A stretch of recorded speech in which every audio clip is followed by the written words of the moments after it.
उदयपुर की जनता, मेवाड़ की जनता से हाथ जोड़ के कहती हूं, जिन्होंने 2024 में 22 जनवरी के दिन मेरे रामलला की चौखट पे आने से इनकार कर दिया ना, उन्हें कह देना मेरी चौखट पे वोट मांगने के लिए भी मत आना। क्यों? क्योंकि जो मेरे राम का नहीं वो मेरे लिए किसी काम का नहीं। एक जगह मेरा कार्यक्रम चल रहा था दिल्ली में, तो एक व्यक्ति ने मेरा वीडियो बना के पाकिस्तान में भेजा, तो पाकिस्तान से धमकी आई और उन्होंने कहा अरे इस बार अगर पाकिस्तान ऑक्यूपाइड कश्मीर की बात की ना तो युद्ध हो जाएगा। मैंने कहा भिखारियों, खाने के पैसे नहीं तुम्हारे पास, हाँ? आटे के भाव तुमको पता चल चुके हैं और तुम कह रहे हो युद्ध करेंगे। चलो कर लेते हैं युद्ध, करो युद्ध, करो युद्ध, हम भी अपना सपना सच कर लेंगे, सिंधु नदी के पावन जल से श्रद्धा की अंजलि भर लेंगे। अरे करो युद्ध, हम तुमको तुम्हारे खून से नहलाएंगे, देखे जितने स्वप्न तुमने उसे मिट्टी में मिलाएंगे और अब कुत्ते भी ना जाएंगे जिन्ना की पहचान पे, अब की भगवा लहरा देंगे पूरे पाकिस्तान पे। मेवाड़ का राजा तो महाराणा प्रताप ने स्वयं को भी नहीं माना, एकलिंग नाथ की धरती है ये और यहाँ कोई और मेवाड़ का राजा हो ही नहीं सकता। उन अफजल की औलादों को पता चल जाना चाहिए कि ये महाराणा प्रताप की धरती है। भारत माता की। इतनी सी आवाज में आप बताएंगे उनको? नहीं, मुझे पता है जोश उत्साह सारी चीजें आपने आज लगा दी है, पर आज मेरे लिए, मैं इतनी दूर से मध्य प्रदेश से चलिए, दोनों हाथ बढ़ा के भारत माता की, हिंदू राष्ट्र की, हिंदू धर्म की, महाराणा प्रताप की जय जय श्री राम। बोलो एकलिंग नाथ की, श्रीनाथ जी भगवान की जय जय श्री राम। महापुराण में एक श्लोक है, नहम्यानि तीर्थानि न देवा मुक्षिमालया ते पुनन्ति रुक्काले दर्शना देव साधवा। संतों को ज्यादा तीर्थ में जाने की आवश्यकता नहीं है, क्योंकि संत जहां बैठ जाते हैं वही स्थान तीर्थ स्थान बन जाता है। तो आज ये गांधी मैदान तीर्थ स्थान पहले से ही बन चुका है, क्योंकि राष्ट्रीय स्वयंसेवक संघ ने अपने परमार्थ का जो बीज लगातार विगत वर्षों से बोया है, आज उदयपुर ही नहीं मेवाड़ की माटी में कोने कोने पे छुपे हुए विधर्मी डरने लगे हैं और कहने लगे हैं भैया संघ वालों की नजरों से बच के रहना पड़ेगा, क्योंकि एक एक व्यक्ति को चुन चुन करके उन विधर्मियों का, हमारे भाई कन्हैया की मृत्यु का बदला लेने के लिए राष्ट्रीय स्वयंसेवक संघ, विश्व हिंदू परिषद, बजरंग दल के और सभी अन्य संगठनों के कार्यकर्ताओं ने ठान लिया है। सबसे पहले आप सभी को भारतीय नववर्ष की हार्दिक शुभकामनाएं। मेरे सिर्फ 3 ही विषय हैं जो मैं जल्दी जल्दी आपके सभी सम्मुख रखूंगी। पहला विषय मेवाड़ की धरती। मेवाड़ की जो धरती है उसका इतिहास मेवाड़ में ही नहीं, भारत में ही नहीं, भारत के बाहर भी। मैं भी थोड़े दिन पहले लंदन में कार्यक्रम चल रहा था और वहां के म्यूजियम में काफी सारे मेवाड़ के चिन्ह दिखाई देते हैं।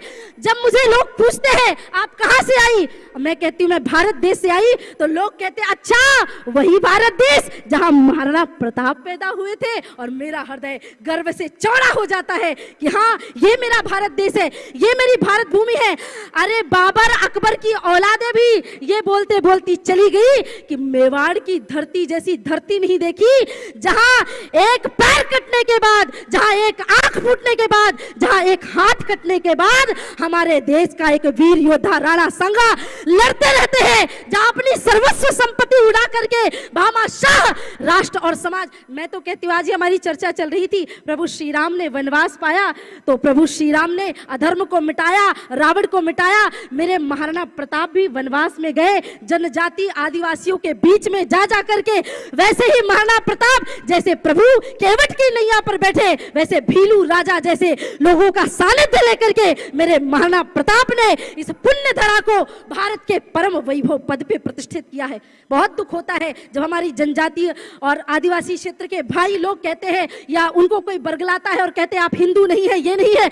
मैं आप सभी को इस मंच से कहना चाहती हूँ, क्योंकि ये राष्ट्रीय स्वयंसेवक संघ का मंच है, जो संघ कहता है, पूज्य गुरु जी ने कहा है हिंदवः सहोदरा सर्वे न हिंदू पतितो भवेत्, मम दीक्षा हिंदू रक्षा मम मंत्र समानता। हमारे गुरु जी ने कहा है हिंदू कभी पतित नहीं होता।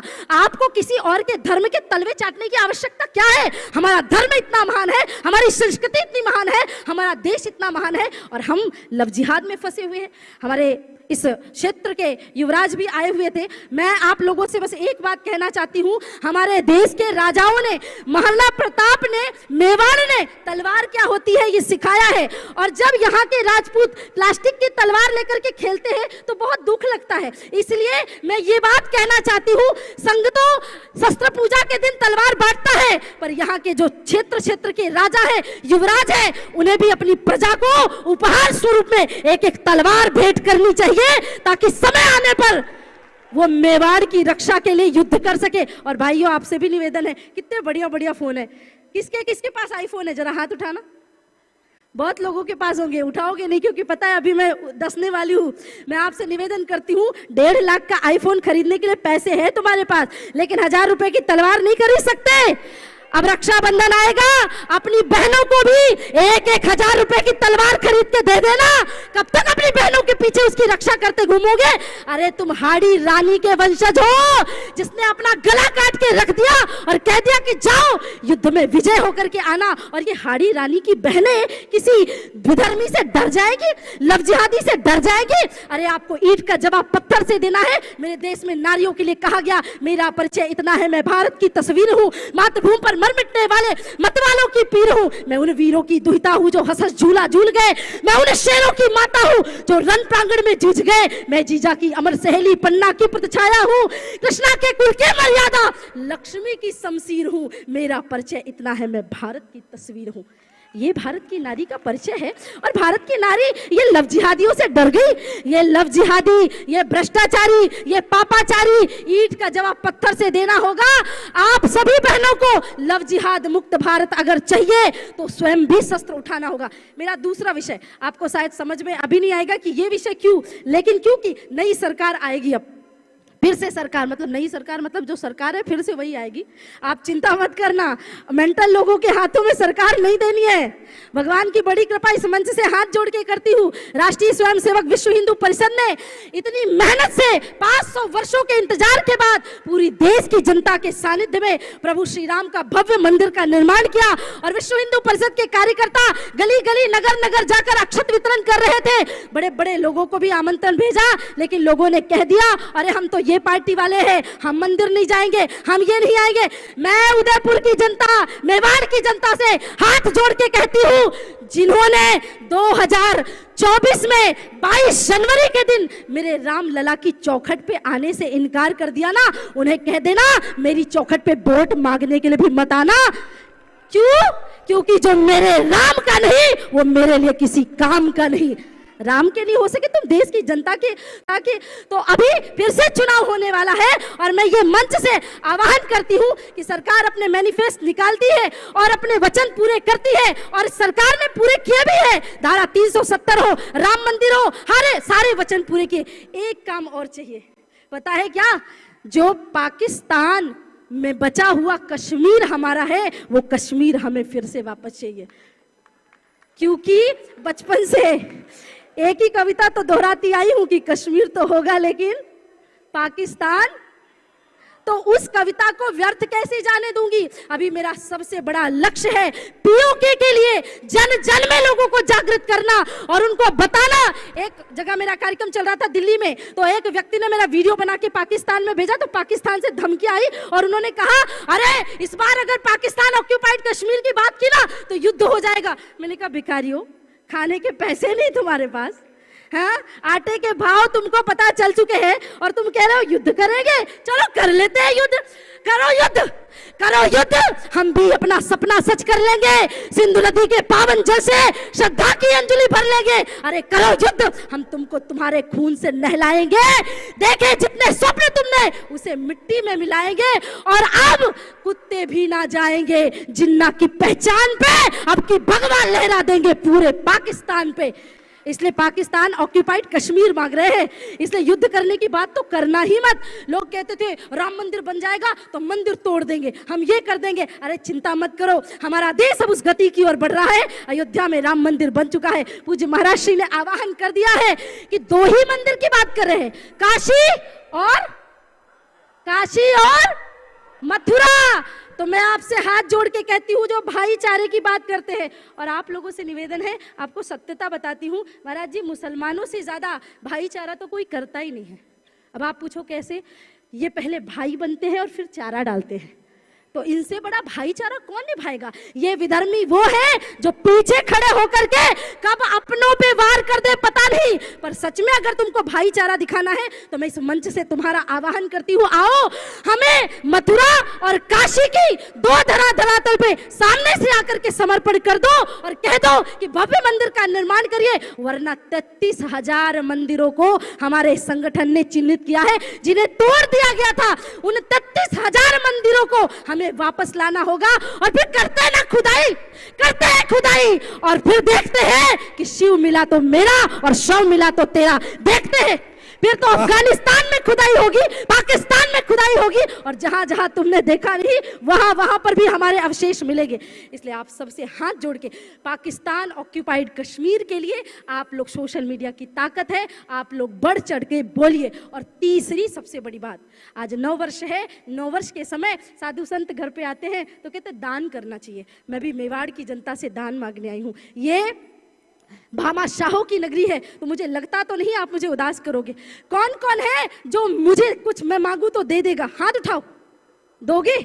तो आज मैं अपनी झोली फैला करके आप सभी से भिक्षा मांगने के लिए आई हूं, और आपसे ये कह रही हूं, राष्ट्रीय स्वयंसेवक संघ की शताब्दी वर्ष आने वाली है, और उस शताब्दी वर्ष में मुझे भारतवर्ष से 2 करोड़ और नए स्वयंसेवकों का निर्माण आपके घर से चाहिए। मेवाड़ की जनता से ये आह्वान करती हूँ, झोली फैला करके, ब्राह्मण कुल में जन्म हुआ है मेरा, तो भिक्षा लेना भिक्षा देना दोनों ही मेरे कर्तव्य है, मुझे बिल्कुल भी शर्म नहीं है। मैं भीख मांगती हूँ, अपने घर से स्वयं सेवक निकालो, वरना आने वाले समय में हमारी क्या स्थिति होगी तुम्हें पता भी नहीं। अब आप लोग पूछेंगे कि क्या आपको आरएसएस पैसे देती है इसके लिए? आप आरएसएस के एजेंट हो? अरे मैं बहुत प्रसन्नता से कहूंगी कि हाँ भाई, मैं जन्मजात आरएसएस की एजेंट हूँ, और मरने के बाद जब दूसरा शरीर मिले तो भी मैं यही कहूंगी, भगवान जन्म भारत भूमि में देना, ताकि मैं संघ के किसी ना किसी काम आऊं। जो हेडगेवार जी ने, जो गुरु जी ने भारतवर्ष के लिए स्वप्न देखा, उस स्वप्न को पूर्ण कर सकूं, ऐसा व्यक्तित्व निर्माण करती है हमारी संघ कि कब पता चले कि एक चाय बेचने वाला भी संघ से निकल के भारत का प्रधानमंत्री बन जाए। ये केवल संघ कर सकता है, वरना तो वहां नाम रटे हुए हैं, ये गांधी, वो गांधी, वो गांधी। परिवारवाद की ऐसी राजनीति चली कि कोई दूसरा व्यक्ति प्रधानमंत्री का चेहरा, मुख्यमंत्री का चेहरा नहीं दिखाई देगा, लेकिन हमारा संगठन ही ऐसे व्यक्तित्व का निर्माण करता है जो पूरी दुनिया में जाकर के वसुधैव कुटुंबकम की बात करते हैं। मैं मेवाड़ की धरती को प्रणाम करती हूँ, अब सभी साधु संतों को प्रणाम करती हूँ, समस्त आयोजकों को भी बहुत धन्यवाद देती हूँ। एक बार जोरदार तालियां आप नववर्ष उत्सव समिति के लिए बजाएं, इन्होंने इतना बढ़िया आयोजन किया।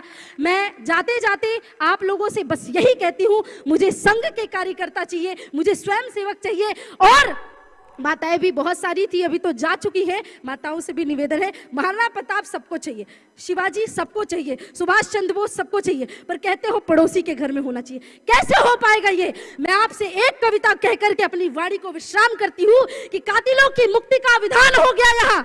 आज से 10 वर्ष पहले देश में क्या चल रहा था, और अभी भी बंगाल में, केरला में, कर्नाटका में, जहां पे हिंदू अल्पसंख्यक हो रहे हैं, वहां जाकर के देखो क्या स्थिति है। संदेश खाली की स्थिति किसी से छुपी नहीं है।